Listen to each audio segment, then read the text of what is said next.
찬송가 383장 드리겠습니다.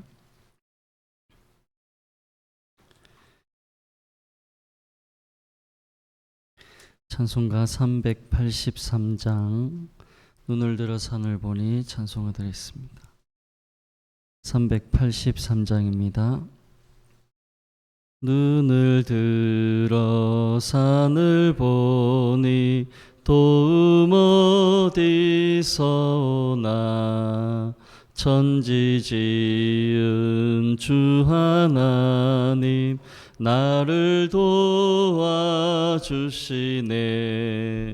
나의 발이 실족 않게 주가 깨어 지키며 택한 백성 항상 지켜 길이 보호하시네. 아멘. 도우시는 하나님이 내게 그늘 되시니 낮의 해와 밤의 달이 나를 상치 않겠네. 내게 화를 주지 않고 혼을 보호하시며 너의 출입 지금부터 영영 인도하시리. 아멘. 사도신경 신앙 고백 드리겠습니다. 나는 전능하신 아버지 하나님 천지의 창조주를 믿습니다. 나는 그의 유일하신 아들 우리 주 예수 그리스도를 믿습니다. 그는 성령으로 잉태되어 동정녀 마리아에게서 나시고 본디오 빌라도에게 고난을 받아 십자가에 못 박혀 죽으시고 장사된 지 사흘 만에 죽은 자 가운데서 다시 살아나셨으며 하늘에 오르시어 전능하신 아버지 하나님 우편에 앉아 계시다가 거기로부터 살아있는 자와 죽은 자를 심판하러 오십니다. 나는 성령을 믿으며 거룩한 공교회와 성도의 교제와 죄를 용서받는 것과 몸의 부활과 영생을 믿습니다. 아멘. 하나님 말씀 역대상 14장 1절에서 17절까지 말씀입니다.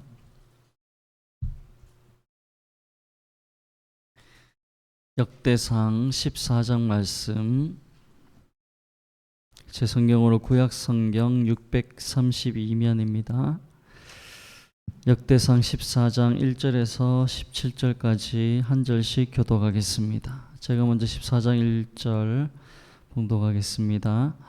두로왕 히람이 다윗에게 사신들과 백향목과 석수와 목수를 보내 그의 궁전을 건축하게 하였더라.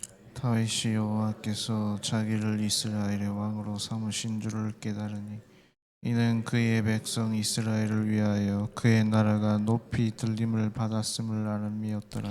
다윗이 예루살렘에서 또 아내들을 맞아 다윗이 다시 아들들과 딸들을 낳았으니 예루살렘에서 낳은 아들들의 이름은 삼무아와 소밥과 나단과 솔로몬과 이팔과 엘리수아와 엘벨렉과 노가와 네벡과 야비아와 엘리사마와 브엘야다와 엘리벨렛이었더라. 다윗이 기름 부음을 받아 온 이스라엘의 왕이 되었다 함을 블레셋 사람들이 듣고 모든 블레셋 사람들이 다윗을 찾으러 올라오매 다윗이 듣고 대항하러 나갔으나 블레셋 사람들이 이미 이르러 르바임 골짜기로 쳐들어온지라. 다윗이 하나님께 물어 이르되 내가 블레셋 사람들을 치러 올라가리이까 주께서 그들을 내 손에 넘기시겠나이까 하니 여호와께서 그에게 이르시되 올라가라 내가 그들을 네 손에 넘기리라 하신지라. 이 무리가 바알보라심으로 올라갔더니 다윗이 거기서 그들을 치고 다윗이 이르되 하나님이 물을 쪼갰같이 내 손으로 내 대적을 흩으셨다 하므로 그곳 이름을 바알보라심이라 부르니라. 블레셋 사람이 그들의 우상을 그곳에 버렸으므로 다윗이 명령하여 불에 사르니라. 블레셋 사람들이 다시 골짜기를 침범한지라. 다윗이 또 하나님께 묻자온데 하나님이 이르시되 마주 올라가지 말고 그들 뒤로 돌아 뽕나무 숲을 맞은편에서 그들을 기습하되 뽕나무 꼭대기에서 걸음 걷는 소리가 들리거든 곧 나가서 싸우라. 너보다 하나님이 앞서 나아가서 블레셋 사람들의 군대를 치리라 하신지라. 이에 다윗이 하나님의 명령대로 행하여 블레셋 사람들의 군대를 쳐서 기브온에서부터 게셀까지 이르렀더니 함께 읽겠습니다. 다윗의 명성이 온 세상에 퍼졌고 여호와께서 모든 이방 민족으로 그를 두려워하게 하셨더라. 아멘. 하나님 읽은 말씀 가지고 하나님 인정하시는 삶이라는 제목으로 나누고자 합니다. 본문 말씀은 다윗의 언약궤의 이 예루살렘 안치에 대해서 다루는 13장에서 16장에 있는 기사의 연속 부분입니다. 이 말씀에서 다윗의 이 언약궤 예루살렘 안치의 계획과 1차 운반이 실패했다는 게 13장의 기사였습니다. 그러면서 14장 오늘 말씀이 나오고 또 15장부터 계속해서 그 언약궤 안치에 대한 부분들이 나옵니다. 그래서 어찌 보면 이 14장은 삽입 기사라 할 수 있습니다.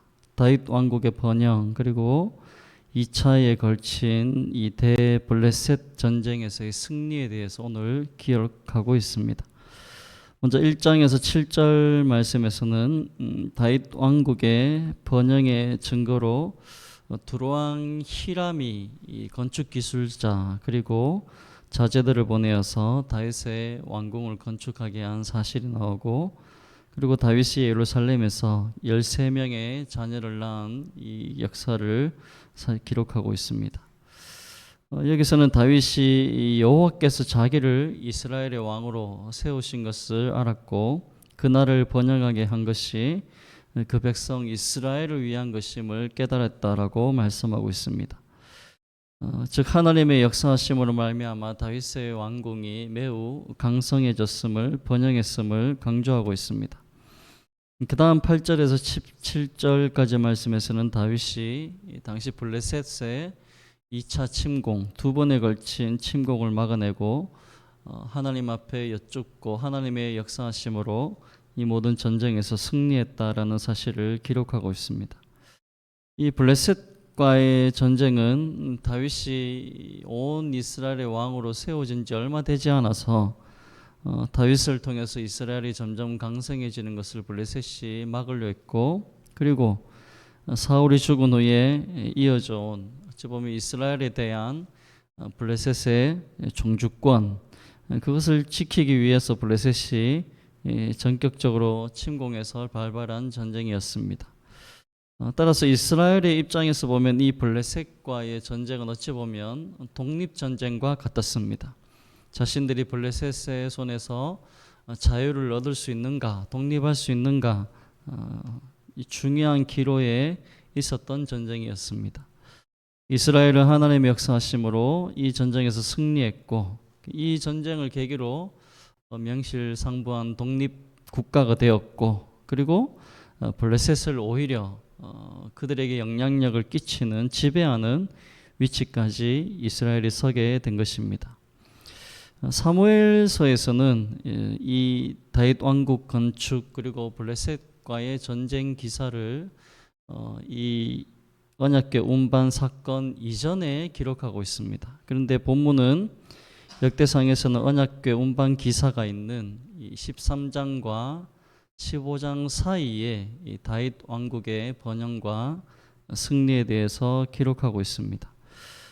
그 이유는 바로 이 다윗 왕국의 번영 또 블레셋과의 전쟁의 승리가 여호와의 언약궤를 중심으로 한 신앙, 다시 말해서 포로기 후대 이스라엘 공동체에게 우리가 승리할 수 있고 우리가 살아남을 수 있는 건 여호와의 중심의 신앙에 근거한 걸로 가능하다. 우리나라의 재건도 하나님 중심으로 가야 하나님께서 세우시는 것이다. 이 의도를 가지고 말씀을 기록한 것이라 할 수 있습니다. 즉 다윗은 여호와께서 자기를 이스라엘의 왕으로 삼으신 줄을 깨달았다라는 걸 우리가 놓치지 말아야 됩니다. 2절 말씀 다시 보시면 다윗이 여호와께서 자기를 이스라엘의 왕으로 삼으신 줄을 깨달았으니 이는 그의 백성 이스라엘을 위하여 그의 나라가 높이 들림을 받았음을 알미더라 라고 고백하고 있습니다. 다윗은 자신이 많은 복을 누린 것, 또 이스라엘의 왕으로 삼아진 게 어떤 자신의 잘남이나 똑똑함이나 뭔가 출중한 게 있어서 세워진 것이 아님을 잘 알고 있었습니다. 다윗은 그 모든 것이 전적으로 하나님께로 말미암은 것이고, 그리고 하나님께서 자신을 세워서 뭔가 이루고자 하시는 하나님의 뜻이 있음을 분명히 깨달았던 것입니다. 여기 끝에 알미였더라, 또 참으신 줄을 깨달았으니 라는 2절의 말씀에 이 말씀들 야다라는 건 어떤 이 자신의 인생에 걸어온 경험들을 통해서 깨닫게 된 지혜라는 단어입니다. 즉 다윗은 그 모든 인생의 과정 속에서 하나님께서 섭리하시고 인도하시고 역사하시고 그 하나님께서 자신에게 도우심으로 말미암아 내가 이렇게 된 것이다 라는 것과 또 하나님이 그렇게 함께 하심으로 이 나라가 세우심을 입는 것이다 라는 사실을 체득을 한 것입니다. 여러분, 이러한 여호와께서 함께 하시는 여호와 중심의 신앙이 바로 우리 그리스도인들의 자기 정체성이 되어야 됩니다. 신자의 자기 인식, 그리스도의 자기 인식은, 그리스도인들의 자기 인식은 바로 내가 어떤 은혜를 입고 있는가, 또 내가 어떤 존재로 하나님 앞에 살아야 하는가, 이것을 분명하게 하고 살아가야 하는 것입니다. 나는 하나님께 은혜를 입은 자다. 그리고 하나님께서 나를 통해서 하나님의 살아계심을 증거하기를 원하시는 자다. 이 분명한 자기 인식이 없으면 그리스도인의 일관성도 없고 이랬다가 저랬다가 원칙도 없어서 결국 쉽게 쓰러지거나 쉽게 변질되고 마는 것입니다. 중요한 것은 우리 그리스도인들은 나를 지으신 하나님, 또 나를 목적하신 하나님, 그 하나님을 배제하고서 자기 인식을 놓칠 수 없는 것입니다. 다윗은 그 인생에서 하나님이 함께 하시는 그 모든 경험들, 그 발걸음들을 통해 분명한 자기 인식을 가지고 살았습니다. 그것은 바로 나는 하나님의 은혜로 세워진 자다. 그리고 하나님은 나를 통해서 하나님의 사람들을 돌보는 이 사명을 허락해 주셨다. 그리고 이 나라 또한 하나님의 도우심으로 세워지는 것이다 하는 사실입니다. 베드로는 베드로후서 3장에서 성도들이 어떻게 분명한 자기 인식을 가지고 살아가야 하는가에 대해서 이렇게 말씀합니다. 베드로후서 3장 17절 18절 말씀에 그러므로 사랑하는 자들아 너희가 이것을 미리 알았은즉 무법한 자들의 미혹에 이끌려 너희가 굳센 데서 떨어질까 삼가라. 오직 우리 주 곧 구주 예수 그리스도의 은혜와 그를 아는 지식에서 자라가라. 우리를 흔드는 여러 가지 시험들이 있고 미혹들이 있다고 말합니다. 또 그런 유혹에 이끌려서 믿음의 굳센 데서 떨어지는 인생들이 있다라고 말씀합니다. 우리 중 아무도 여기에서 자신을 가질 수가 없습니다. 우리에게는 항상 유혹들이 있고 굳센 믿음에서 떨어지는 상황들이 생기는 것입니다. 예수님께서도 첫사랑을 어디서 잃어버렸는지 첫사랑을 회복하라고 말씀하십니다. 여러분들이 예수를 처음 믿었을 때, 또 목사나 장로나 집사나 권사의 처음 직분을 받았을 때 어떤 마음을 가지고 하나님 앞에 살려고 했습니까? 하나님, 내가 내게 주신 이 은혜 어떻게 감당할지 모르겠으니 그저 순종하며 충성하며 주님 앞에 불림받을 때까지 살겠습니다. 그런 기도를 다 하셨을 것입니다. 그러한 굳센 믿음에서 떨어지지 않았습니까? 또 여러 가지 세상 유혹에 이끌려서 그런 결단들이 많이 무너지고 있지는 않습니까? 이런 상황 속에서 베드로는 오직 우리 주 곧 구주 예수 그리스도의 은혜와 그를 아는 지식에서 자라가야 된다라고 말씀합니다. 내가 어떠한 은혜를 입은 자인데, 어떤 사랑을 받고 있는 사람인데, 예수님께서 어떤 인생을 사셨고 그분을 내가 지금도 끊임없이 붙잡고 살아야 되는데 섬김을 받으러 오신 것이 아니라 섬기러 오셨고 그리고 겸손과 온유로 자신을 닮아라고 하신 분인데 내가 그 예수 그리스도를 아는 지식에서 자라가고 있는가 아니면 변질되어 퇴보하고 있는가를 끊임없이 살피라고 말씀하고 있는 것입니다. 사도 바울은 디모데전서 1장 말씀에 이렇게 고백합니다. 나를 능하게 하신 그리스도 예수 우리 주께 내가 감사함은 나를 충신되이 여겨 내게 직분을 맡기심이니 내가 전에는 비방자요 박해자요 폭행자였으나 도리어 긍휼을 입은 것은 내가 믿지 아니할 때에 알지 못하고 행하였음이라. 우리 주의 은혜가 그리스도 예수 안에 있는 믿음과 사랑과 함께 넘치도록 풍성하였도다. 빛보다 모든 사람이 받을 만한 이 말이여 그리스도 예수께서 죄인을 구원하시려고 세상에 임하셨다 하였도다. 죄인 중에 내가 괴순이라. 그러나 내가 긍휼을 입은 까닭은 예수 그리스도께서 내가 먼저 1절 오래 참으심을 보이사 후에 주를 믿어 영생 얻는 자들에게 본이 되게 하려 하심이라. 아멘. 이 말씀에서 바울은 분명히 고백합니다. 나를 능하게 하신 예수 그리스도. 내가 숨쉬고 살아가고 뭐라도 하나님 앞에 할 수 있는 은혜를 주신 게 하나님의 은혜로 하나님이 도와주시는 능력으로 감당하고 있다는 것입니다. 내게 직분을 맡기신 분도 세상 사람이 아니라 주님께서 내게 맡기셨다라고 고백합니다. 내가 원래는 비방자여 박해자 폭해자 짐승과 같은 인간인데 나를 충성되이 여겨서 내게 직분을 맡기셨으니 내가 어떻게 충성하지 않을 수 있겠는가 하는 것입니다. 나는 지금까지 긍휼을 입어왔고 은혜를 입어왔고 믿음과 사랑과 함께 넘치도록 풍성한 하나님의 도우심을 입고 살아왔고 죄인 중에 내가 괴수인데도 긍휼을 입고 하나님은 지금까지 내게 일체 오래 참으심을 보이셔서 내가 이러한 삶을 살아가고 있다라고 분명한 자기 인식을 가지고 사명을 감당했던 것입니다. 말씀을 맺겠습니다. 하나님은 다윗 왕국의 번영을 이루어 주셨고 2차에 걸친 대블레셋과의 전쟁에서 승리하게 해주셨습니다. 이건 그들의 실력이나 능력이나 지혜로 된 것이 아니라 여호와께서 하신 일이요 여호와를 통하여 이루어지신 역사요 여호와의 함께 하심으로 된 것임을 분명히 오늘 기록하고 있습니다. 사도 바울은 나를 능하게 하신 예수 우리 주께 감사한다라고 고백합니다. 나를 능하게 하시고 내게 직분을 맡기시고 내가 긍휼을 입었고 내게 1절 오래 참으심을 보이셔서 내가 죄인 중에 괴수이지만 이 사명을 감당하고 있다라고 고백하고 있습니다. 디모데전서의 말씀처럼 하나님의 은혜는 저와 여러분들에게 지금도 넘치도록 풍성하게 주어지고 있습니다.